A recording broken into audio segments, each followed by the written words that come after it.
ఏ సిగ్గులేదండి వాళ్ళకు, అర్థం ఉండాలా. నేను కూడా కాంగ్రెస్లో ఉన్నా కదా. ఎన్ని బై ఎలక్షన్స్ గెలిచినామండి నేను కాంగ్రెస్లో ఉన్నప్పుడు? దుబ్బాకు ఓడిపోయినామా? హుజరాబాద్ ఓడిపోయినామా? మునుగోడు ఓడిపోయినామా? నారుసారి ఓడిపోయినామా? ఏడాడు ఓడిపోలే చెప్పరాదు. ఉట్టిగానే సొల్లు మాటలు మాట్లాడంగానే పేపర్లలో ఫ్రంట్ పేజీలు వస్తూ ఉన్నాయి, టీవీలలో వాళ్ళ యూట్యూబ్ ఛానల్ చూపెడతా ఉన్నాయి, నడిచిపోతూ ఉంది వ్యవహారం. ట్రూత్ ఉంటుంది కదా. మునుగోడులో ఓడిపోయినాక నువ్వు అధికారంలోకి వచ్చినావు కదా. మరి యూ లాస్ట్ ఇన్ మునుగోడులో డిపాజిట్ దక్కలే నీకు. కృష్ణారెడ్డి రేవంత్ రెడ్డి బాగా దగ్గర మిత్రుడు, కోట్ల రూపాయలు ఖర్చు పెట్టిండు.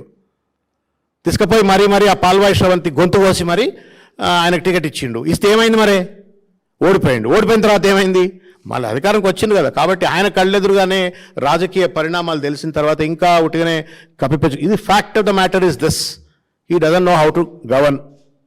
ఆయనకు పరిపాలన రాదు, పరిపాలనపై పట్టు లేదు, అసమర్థుడు, అపరిపక్వత అన్నీ ఉన్నాయి ఇంట్లో. దానికి తోడుగా అబద్ధాలు, బూతులు, అవినీతి గిన్ని ఉన్నాయి.